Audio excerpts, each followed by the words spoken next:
mean, I think sci-fi is pretty queer. Right. But like sci-fi's pretty queer. Like, why is it? I mean, I just saw Alien Romulus. Did anyone else see Alien Romulus?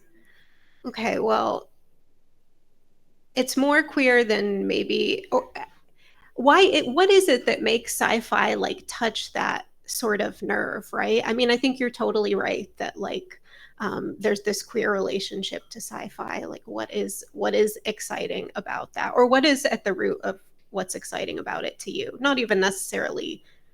Um, Yeah, I mean, I think it's expansive, right? It's the world is bigger than what's being reflected to us in this like limited way that is kind of homogenous, and we've seen it before. And I think that queer culture can push the envelope, and maybe UFO orbs also push the envelope. And so I think it's just like, I don't know, they're expansive, they're extra. Extra, yes, very. Oh, extra is a perfect word. Um, the book is so to sort of come back to the beginning, you have this set of characters. It's so interesting to me that you started with Andy, this like ex is that right? Avery? Avery, sorry. Avery, who's was this ex women's studies teacher who has a Butch Dyke artist mom, and his mom has an art gallery, high femme Dyke wife.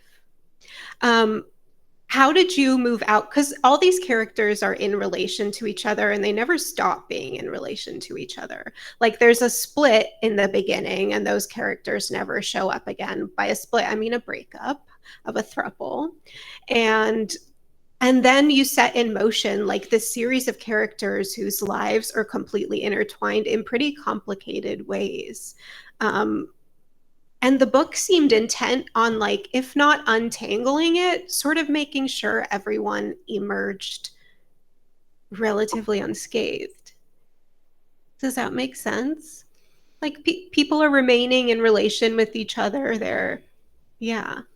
Um, Yeah, well, I had a conversation with author Sam Cohen about this, and she referred to it Oh, as a her. kindness, and that everyone was Mm. kind. And so my response to that question, which I feel like is sort of in a similar vein, is that the queer world that I come from, everyone is kind. And that's just what I've experienced, especially from queer artists and the communities that I've traveled in. I mean, I'm not saying that I didn't have messy 20s and like things have not gone awry. I would never claim that, but I do have an experience of like genuine kindness from queer people, and not everyone in the book is queer, um, but I think there's complication in how they're thrown together, Mm-hmm. and they're kind of working things out. But I don't think that there's necessarily any kind of violence in this Mm-hmm. book interrelationally. I think it just wasn't necessary. There wasn't necessarily like a villain or a bad guy. I think that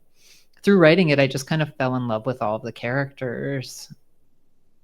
Yeah, in the beginning, I thought Julia was sort of being roasted by the like omniscient narrator, but then as we got into it, I was like, no, she's 25 and like actually pretty self-aware. Um, well, would you like to read a little bit from the book for us? Sure. Yeah. Okay. Yes. Yeah. I'm kind of trying to decide between two different things to read, but I think I'm feeling the room. I'm gonna go with this one. I'm gonna read you one chapter and then one little paragraph. So this is a character that we have not talked about. His name is Henry, and I think you'll just kind of it's Henry and then his cat Edith. And so he's kind of a cat influencer and an influencer. So maybe that's all you need to know about it. And this is the first time we're going to meet them, so I don't think I need to set it up too much. Henry moved too quickly as he added a light to the top of his bookcase. The clamp missed the shelf, and the lamp dropped to the floor. Henry gasped. Edith was startled. She jumped to attention on the blue screen mat. Her furry tuxedo face grimaced. She stretched and gave Henry the once-over with her bright green eyes. Henry was a vision in his teal romper and ankle socks. Edith was decisive with her energy expenditure. and dramatic in general. It made her a movie star. Henry was sure about that. So sure that he invested in headshots with his foot-long muse. Edith made her way to the sunny spot by the window. Henry agreed to give Edith a 20-minute break. He could fuss with the setup in the meantime. His three-point lighting was created from various yard sale lamps. He used additional lights to separate out the blue screen. He mounted his phone using a bendy tripod that he got from the dollar store. He kicked a box of props into the kitchen. His effort took over his entire studio apartment, but he was able to monetize his videos by allowing ads. Henry wanted to be a gay, black, Jackson Galaxy type figure down to his own line of cat toys. His feline partner Edith was anti-work and had less of an interest in the finer things. Despite being only 9 pounds, she did not pull her weight.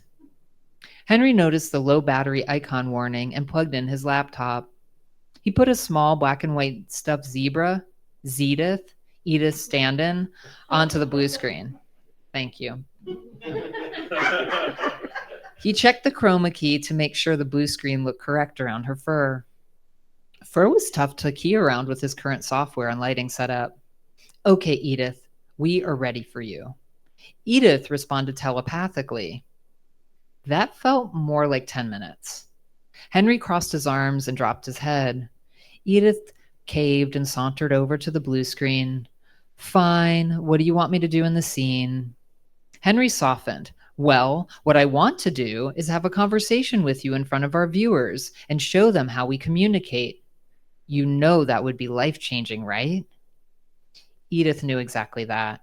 She liked their lives, did not want them to change, and had told him countless times that it would invite trouble because the world was not yet ready.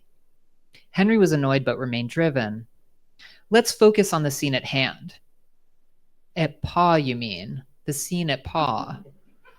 He tapped his laptop and showed her the Klaus Nomi edit they were working on for You Don't Own Me, which was, in their shared opinion, hilarious for a cat to cover. Edith admired Klaus's artistry, and Henry was happy to do something unexpected. Edith told him to add a lipstick filter to her face to sell the post more. Henry was surprised. He leaned towards being a consistent purist. Edith was savvy when she spoke to him and knew how to manipulate Henry into doing what she wanted. Yes, okay, you probably know best. The ease in her voice set the trap. Henry's self-confidence unraveled. He said he could try a couple of things just to see. He also wanted her lip sync to be closer to perfect. But she was the movie star. Edith had a real handle on the uncanny and knew when to be more cat-like. She had command over the English language and all of their telepathy and never explained how she seemed to learn it so quickly. Edith suspected that if Henry knew more about the situation and had a fuller grasp on the mechanics of their communication, he would exploit the knowledge for financial gain. She was not wrong.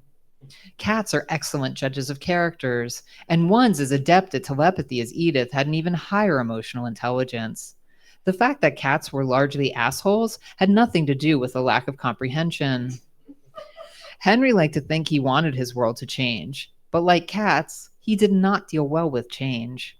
Therefore, Edith had her paws full with Henry and performed too much unpaid emotional labor.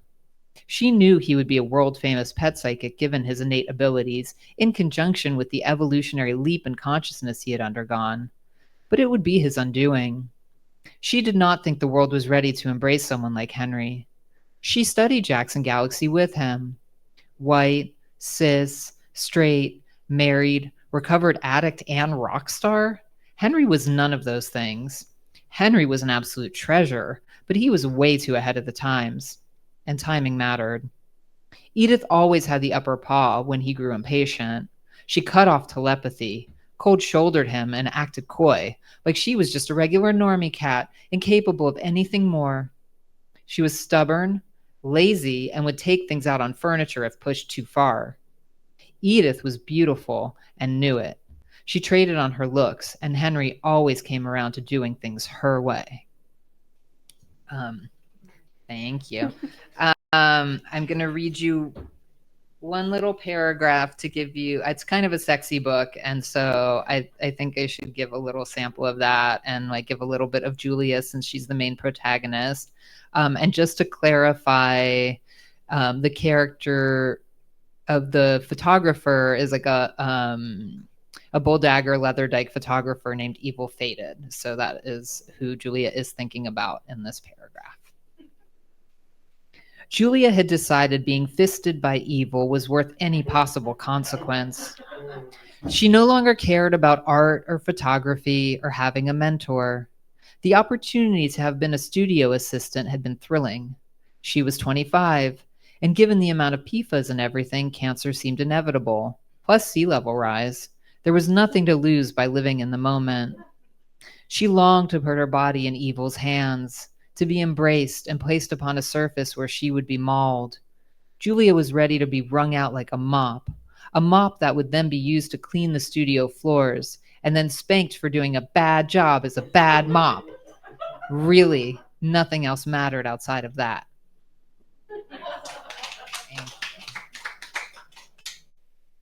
Thank you. I think that was an excellent duo to introduce the novel. Tell me, was this cat, Edith, inspired by any particular cat?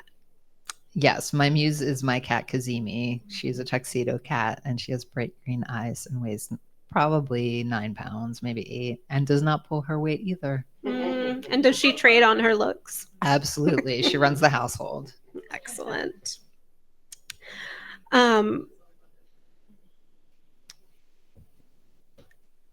Let's stick with Julia a little bit. I thought Julia's character, again, was so interesting because in the beginning, you're thinking she's so annoying in all the classic ways that sort of 25-year-olds just out of a throuple are. But then she actually becomes quite self-aware, and she's good at indulging herself and then coming back to reality, and then indulging herself and then coming back to reality.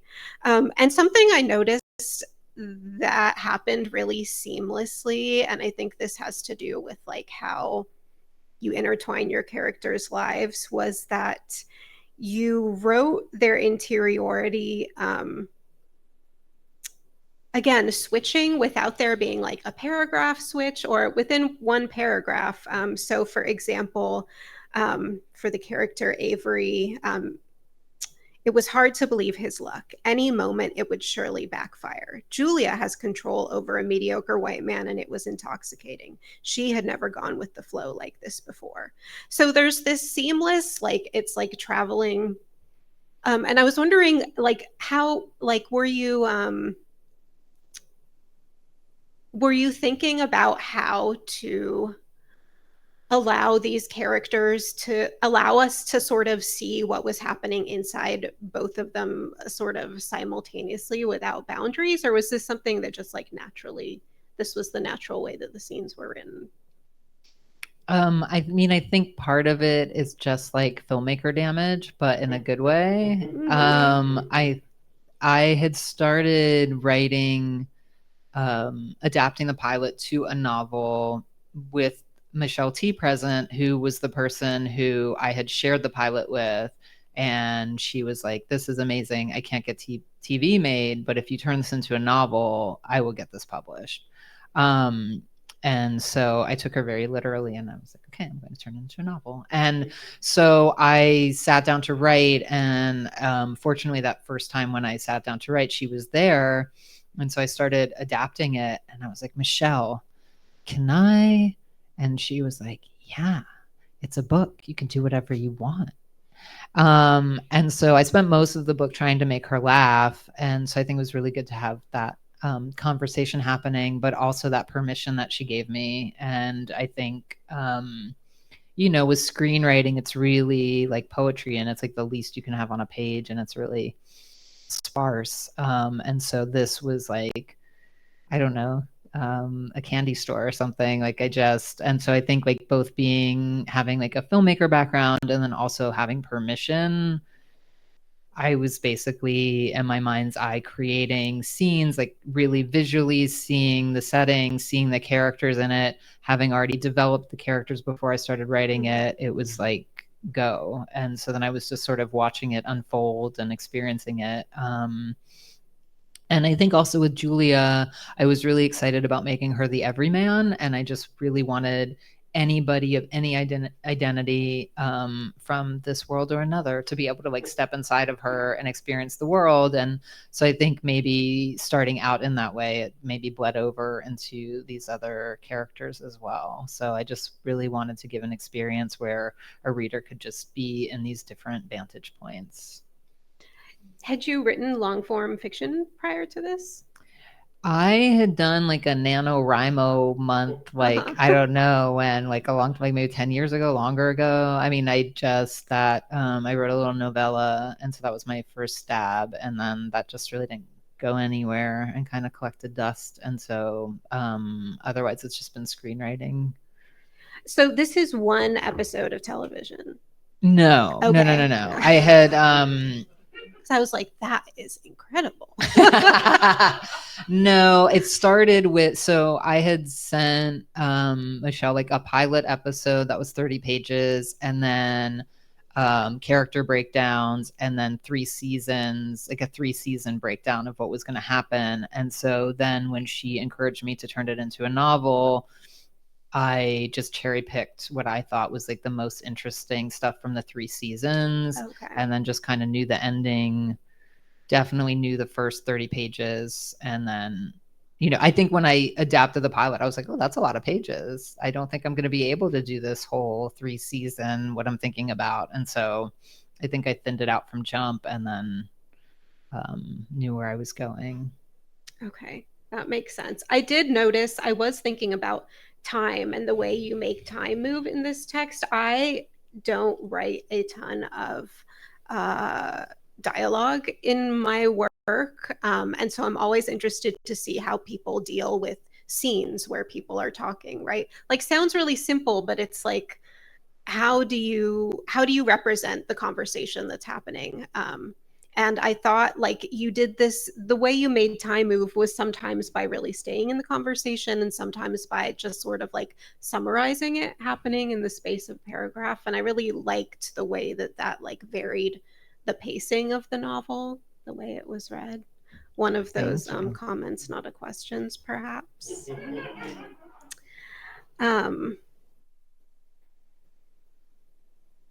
So I want to read a quote from, again, Avery from the book. And he's sort of was an interesting character to me. This is the cis white straight man who's teaching women's studies, in that he's sort of the most unmoored, and he also has the most sort of transcendent experience, one might say, with the UFOs, or at least is more like, while Julia is speaking with trees, she becomes buddy with them, and she integrates them into her daily life relatively quickly, whereas he's sort of like he's been touched by the gods or something.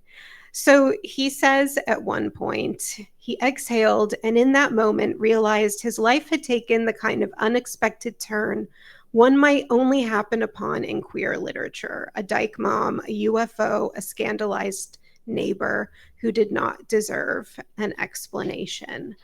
And this question of queer turns, this book seems to me like a book of queer turns, right? You start in the throuple breakup, then plants start talking, then there's a UFO encounter, and it sort of like just keeps going from there.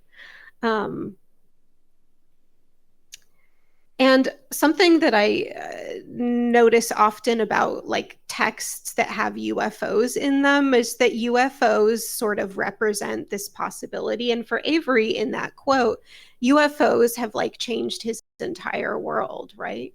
It's like, and it was the same for Julia when plants started talking. Like, it was that moment that happens in a movie where you turn the corner and your life is forever changed. Like, is there something about that moment that's interesting to you? Do you have any really clear memories of like moments in your life where something happened and you knew nothing would ever be the same? Well, during the pandemic, I wrote this during the pandemic, and I was making an effort to see the sunset every night. And in doing that, there were other neighbors who were doing the same thing. Who I had just moved to the neighborhood like 3 weeks before the first lockdown. So I did not know these neighbors, but I had become familiar. I mean, we're all like wearing masks, or initially bandanas and then masks, and so we're all walking up and down this same hill at sunset, and I just started to feel like either I was on a mental asylum ward or possibly dead. And so I was like, I got to change the time. Like, I can't do sunset anymore. This is weird. And so then I went a little later, and I was coming down the hill, and I saw this bright light in the sky. And I was like, oh my God, it's happening. They're here. This is where ET was shot. Like, this is really it. Like, and I just was like, I didn't feel ready. But I was like, you have those inner voices, and I was like, oh, but you have to go. Like, you have to go. Like, it doesn't matter if you're ready or not, and I had all the like chemical reaction, and was really like, okay, I'm gonna go. I don't want to, but I'm gonna do it. Take one for the team. And but then turned out it was just a comet. So yeah, but then, but it did get me interested, and I looked up UFOs and UAPs on YouTube and just saw, like, I don't know, like people in Barcelona just trying to have a barbecue, and then there's orbs flying around, or like someone just like in Paris trying to smoke on their balcony, and then, they're like there's like 6 different people on different balconies, and they're all filming it. So I mean, that's where I'm like, okay, queer sci-fi, whatever, but it's like, actually you could just go on YouTube and see orbs flying around people's neighborhoods all over the world right now. So that was really interesting to me. And so I think in that way, that's one slice of something that was a turn that was like direct inspiration. So hopefully that, I don't know, answers something a little bit.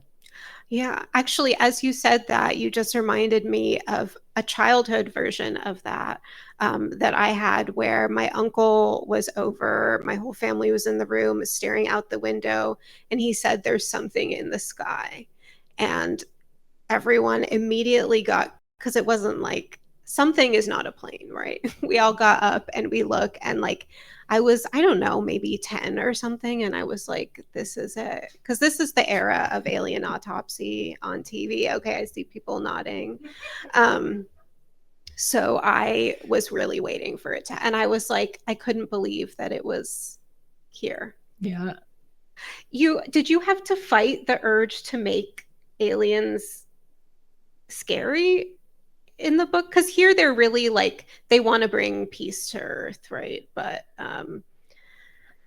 the military obviously doesn't want that.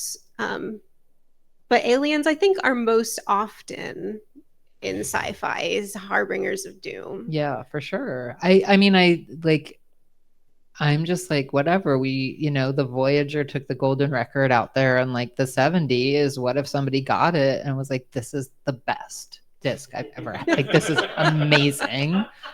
I want to go there. Track 16. I love it. I'm here. Who is this? And there's just like Earth fans out there, fan Earthers, fan humans. I don't know. Like, they're coming. And yeah, I don't know. Like, I think that I started in doing research. I stumbled on some people that like go out into the desert as a group and like just send vibes out, and I think that in most sci-fi, they make aliens really scary, and then it's like, and then the ambassador to that is going to be the military, and it's like the last person I would want to greet anybody, like, don't, not in my name, and it's like, great, yeah, you love the golden record, good, boom, So I think, I don't know, I think I kind of have a tendency to do that in this film that I'm working on. It's like, as opposed to The Last of Us, where the mushrooms are the villains. Like, in this film, the mushrooms are the good guys. So I don't know. I think maybe it's just how my brain works a little bit, and And that is the question. What if something good is coming and they're not here to steal our water, but to be like, this is how you make it cooler and take the plastic out, here, have this, We need more positive UFO representation. Yeah. Can you say a little bit more about the film that you're working on? I can. It's called Let Me Let You Go, and it's being produced by Electric Skin Productions. And there may be people who are producers in this room right now, in this very space. And yeah, I don't know how much to say about it, but it's amazing. And if you have money and you want to invest in it, get in touch. Please. But yeah, I won a Creative Capital Award for it. It's about artists and mushrooms and societal collapse. And it's funny, and it's like a queer sci-fi buddy comedy. And it's it's really magical, and I'm kind of downplaying it, but it's a very exciting project. And yeah, they're doing a good job. Okay. Did you write it after you wrote this or before? No, before. I wrote it in 2019. It's actually what brought me down to LA to meet with the UFO on the Hill, Had It Been a UFO. I wrote it in San Francisco in 2019. It was mostly came out of the wildfires that were going on. And then I was making a lot of work about mushrooms and psychedelics for a while. And then I was like, I have to, take a break from the mushrooms. And I went like in the lemurs direction, and I put the mushrooms down for a minute. And then after the lemurs, it was like full mushroom again. The mushrooms had mushroomed. Yeah. I think they never went away, and they just like were composting and whatever. And then as soon as the lemurs were done, it was like, they're back. And but because I think the mushrooms were tended to, I was able to create this work, which does not have, it has some psychedelic aspects, but is not mushroom based, because I think they were being tended to elsewhere.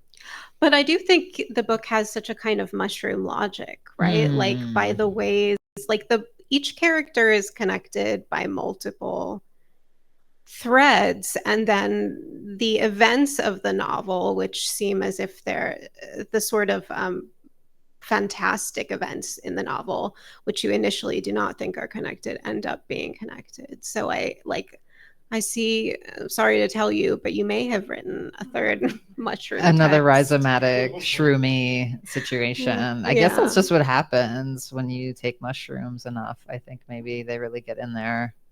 Yeah. And God bless. No notes. Highly recommend. 5 stars.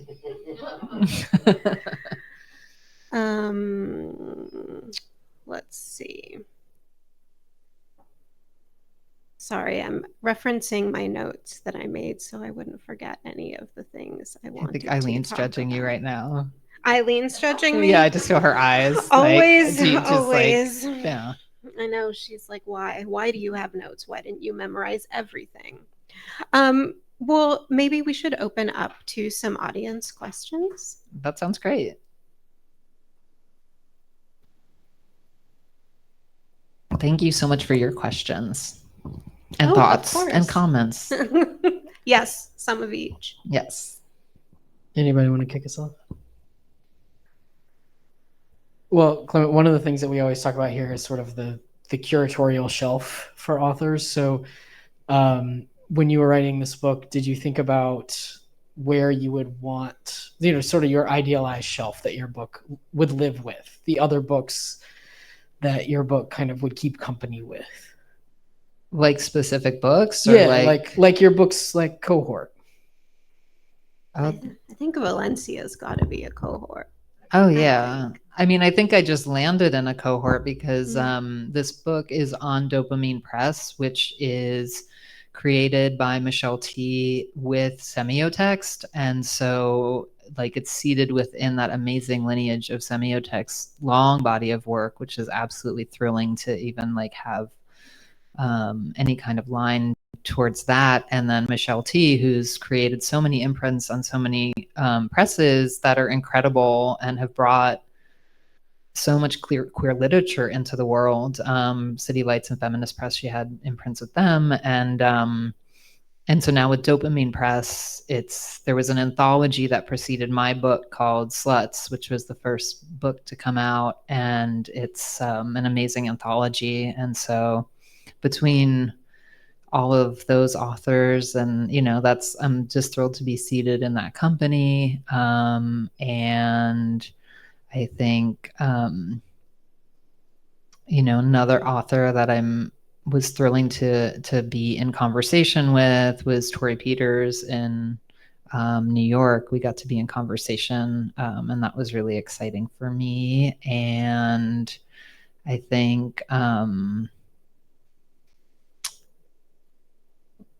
I don't know. I guess let's just do that. This is not my forte, so just put me in a queer literary fiction shelf in this bookstore, and I'm thrilled. No, that's great. Yeah. It is a great lineage, and Michelle T. I feel like we owe Michelle T. so much for all of her curation. We do. So many queer lives over the last 20 I nominated her to years. be the ambassador to the UFOs at another reading because I thought she's far better than any kind of imperial force.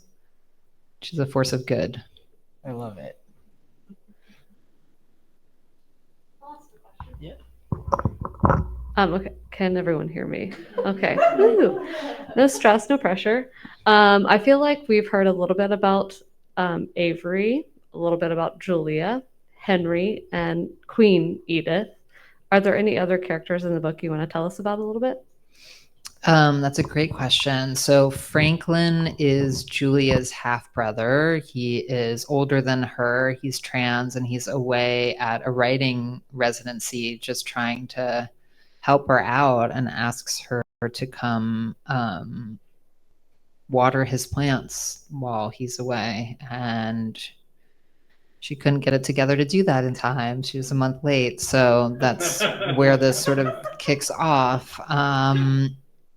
And let's see. So that's Franklin. Then Evil Fated is the Leatherdyke photographer, like iconic artist. And then you had mentioned Catherine is her partner who runs an art gallery, and is kind of sandwiched between them age-wise, and is not that thrilled about Avery moving back in with them. And so she's adapting to that.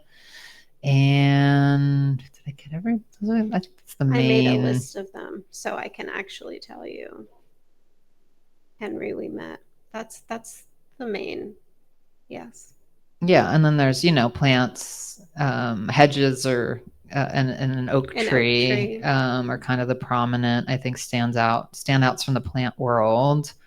You've got some orbs and cats. Cats. And some nefarious military types. Oh, yes.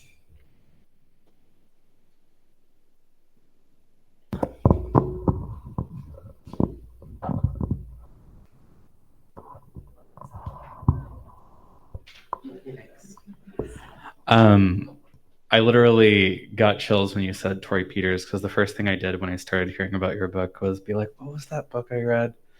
And I had to type in dystopian your friends and loved ones to come up with Tori's infect your friends and loved ones. And I was like, yeah.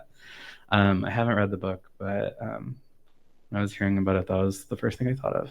Oh, yeah. It's a great one. Yeah, really cool.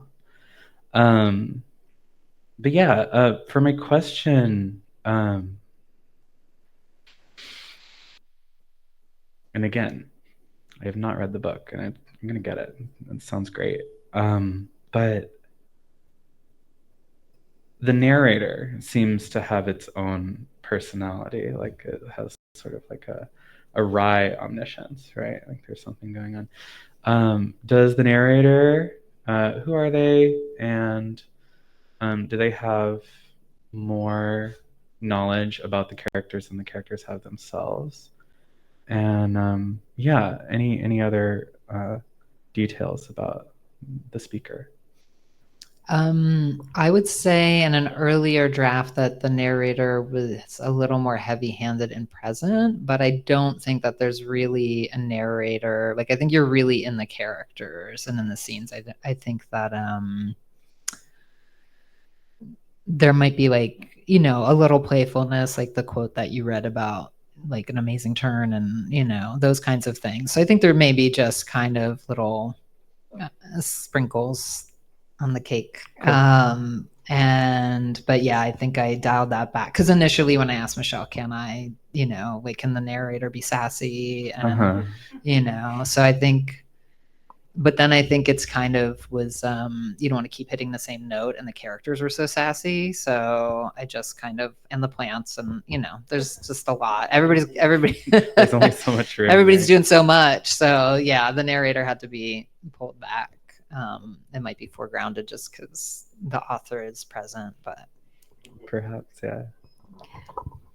But I think everyone's like, in as much as the narrator is omniscient and able to be in everyone's head, like, all the characters are really thinking about and processing their relationship to everyone else in their life that's in the novel, like, all the time. So there's this way in which, like, what even would, with characters like these who are like really getting into the nitty gritty of like what is happening between me and this person or this plant or this cat, it's just interesting. It's like integrated into this this omniscient blob. I think that, yeah, and I think, you know, thematically when I was working on it, I really thought that it was going to be this sort of light transparable and this book about being suddenly set apart. But as I worked on it longer and I had kind of decided what the title was, I'm not sure, I might be a little chicken and egg there, but I just really realized that the book was about characters that were making the same old mistakes over and over again, and they were ready to grow and ready for new mistakes. So I think in that way, maybe that's really what's driving the characters in the text and kind of holding those threads together a little bit. Mm-hmm. Yeah.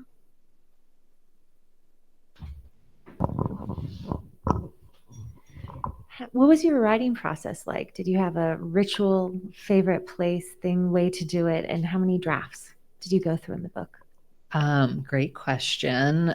I was in the throes of animating some stop motion for the film that I was mentioning, and I also, one of the other things that happened during the pandemic is that I started taking an astrology class regularly. And in doing that, I learned that, like, Mercury rules Wednesdays. And so since Mercury is about, like, communication and writing, I decided on Wednesdays I would honor Mercury and make that the day that I worked on writing. And because I was just kind of fitting it into other things that I was doing, I just had told myself, like, I have to write on Wednesdays. I'm always welcome to write more than Wednesdays, but I have to at least write on Wednesdays. And another thing that happened is that from writing with Michelle that first time, I was like, oh, this is really nice. I like writing with people. I started meeting with some other writers, and we would meet on Wednesdays.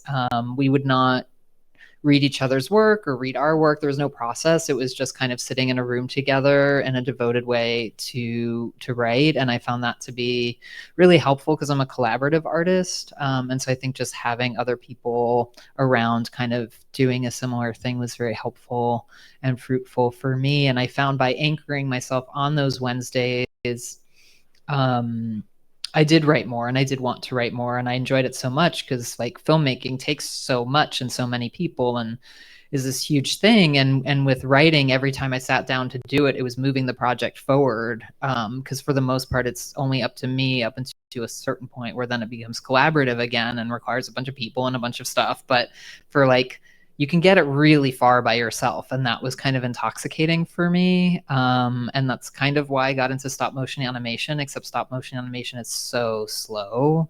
So it's like, even though I could work all the time, it's just like, but it's like, yeah, not as rewarding in that way. And so the process worked like that. And then I think it took about a year, and I probably revised the beginning a number of times. So I'm not sure how many drafts that took, but I think in a film way, or a theater way, it's like if you have it in the first 5 minutes, you have it. So I think once I like had a sense of what it was, from there, I don't know, maybe like 5 drafts or something, and then I had shared it with Michelle, and her email was wonderful, and it was like, I pledge my life in service of getting this published, but we really didn't know, like, it would have been really awkward if she didn't like it, and and so lucky for us she did, and then lucky for me she had decided in that year to like start a press, so it all worked out really magically, which had nothing to do with me other than just like committing to writing the story and feeling like it was a place to share it. So I read her a couple of the chapters, and she really loved it and wanted to put it out into the world. So very lucky. I get to be next. So, I mean, I don't know if you guys agree with me, but I think you should read another little section. Yeah. I mean, there's an author section. There's an author bit, right? There's somebody who's writing. Yes. Yeah. And then there's also the oak tree. They're both so interesting. Oh, thank you. Yeah, I can. Well, since we didn't get to meet Franklin and I referred to him, I feel like we could do a little Franklin chapter. Okay, let's do some Franklin. Franklin's phone. Oh, wait, here. I'm going to start here. Franklin sipped from a bottle of bubbly water. He cracked his knuckles, his fingertips resting gently on laptop keys, ASDF, JKL, as he glanced up at images tacked to the wall. Famous artists and their cats. Fictional character references for his novel in progress. Andy Warhol, Frida Kahlo, Patti Smith, Jean Cocteau, Jean-Michel Basquiat, Yoko Ono with their respective felines interspersed with post-it notes and index cards. Among the familiar art stars were a less than famous duo, Henry the influencer and his tuxedo cat Edith. Franklin was awarded the residency to work on his third novel. He refused to think of it as his junior work because of the pressure of his last novel nearly killed him. He was simply writing a book. Just cats, he thought, as he regarded the spine of Smith's Just Kids. He decided to name the next chapter Cats, Cats, Cats, Cats, because he was writing about his fictional Patti Smith character, Patty. And his novel was about cats, not horses. Primarily, it was about cats and masculinity. Patty was his favorite character. In real life, Smith's Scorpio Abyssinian cat was named Cairo. Franklin named fictional Patty's cat Vegas. He cut up interviews and selected texts from Just Kids about Patty and Robert Mapplethorpe's friendship, as well as her cat Cairo. Then he recast Robert as a composite character, being both himself as well as Patty's cat. Robert was a Scorpio, just like her cat, so it was smooth sailing. Franklin cut and pasted a quote that described Robert as romantic and poetic, then traded out the name Robert to note that Vegas was romantic and poetic. Franklin was uncertain if the style was going to work with the rest of the novel. The residency gave him time to play around a bit. It also afforded him cover to be a justified shut-in for the sake of literature, rather than confronting the mild agoraphobia that accompanied being trans. That said, he still had the internet and a never-ending steamy relationship with prestige cable dramas. Franklin put on Smith's horses to conjure a mood. Full-body chills as Patty's voice dug nails into his chest and back. Cats, cats, cats, cats, coming in all directions, white. Tabby, orange, fluffy. Franklin's mind retreated to his high school hallway, his bullies, his tortured youth, his avoidant half-sister, their dead father, and the poet Rimbaud. Patty is a Capricorn. She has timeless style. Every queer, including Franklin, loved Rimbaud, and especially David Warnerovich. All the young, drug-dusted, dead-too-soon faggots were lovable. They were also marketable. Many someones bought up their work because a dead faggot artist's art was worth more than a living one's. Franklin recalled a series of prints, Rimbaud's head worn as a mask by Warnerovich's friends and then photographed by him. There was something there, something to use in his novel. In his next chapter, he decided Patty would meet Henry. It would be happenstance, in line at a bodega to buy the same brand of cat food. Maybe they would place their cat food on the counter at the same time. The fact that it was the same brand can imbue some kind of meaning, but like Patty would get salmon and Henry chicken. Somehow they would wind up outside on the sidewalk sharing photos of their cats. Then Henry would show Patty some art he was making, and Patty would be into it. Their friendship cemented on cement. It would turn into an artistic collaboration, the two of them photographing their friends wearing cat masks of Edith in Vegas. Patty seemed more masculine than Henry. Franklin wanted to do something with that tension. Inspired but too heady to let it fall on the page, he knew to step back when his writing became too intellectual. But he had struck close to an idea. It could fuel him for hours when the alchemy hit, but it needed to be coaxed. Franklin showered, shaved, and jerked off in front of the mirror. He liked to pretend that he was a cam-trans and position himself accordingly until he finished, then thank his imaginary audience. He had to flee from the mirror quickly, or he would get depressed that he didn't have the abs, pecs, and obliques of his dreams. He was sinewy and a little hairy. The hair was never where he wanted it. Once he finished this book, he would work with a trainer. It would be a reward. He needed to get to work. He put on joggers, then returned to his desk. Franklin checked his feet out of habit. He observed one rule. Whenever Henry posted a new video, Franklin had to create a fictional counterpart video in his manuscript. The last time Henry posted, Franklin swapped out the Marlene Dietrich tuxedo cat in Morocco for a calico Kate Blanchett and Carol. Her furry paws on Rooney Mara's shoulder. Franklin checked to see if there were any new posts to help him get back into his flow, but there were not. It was for the best since he needed to focus on the bodega scene with Patty. Currently, the skeleton key he employed to unlock writerly flow was sexual arousal and a bottle of Club Mate. He opened a bottle of the latter and set a timer for 5 minutes. He opened a hookup app and cruised. After the timer ended, he would force himself to write, regardless of his state. Thank you. Thank you. Thank y'all. I appreciate it. We have books for sale up front. You can buy New Mistakes, and Clement's gonna hang out right here and sign books, and y'all can get to meet each other if you have not done that. And otherwise, hang Dash out. off to Charlie XCX Dash off and Troy Sivan. as what needs to do, but we're glad you're here. Thank you so much. Thank you so much for having Thank us. you. Charis Thank you, Gina, Books. for being Thank you here. for being here, everybody. Great crowd.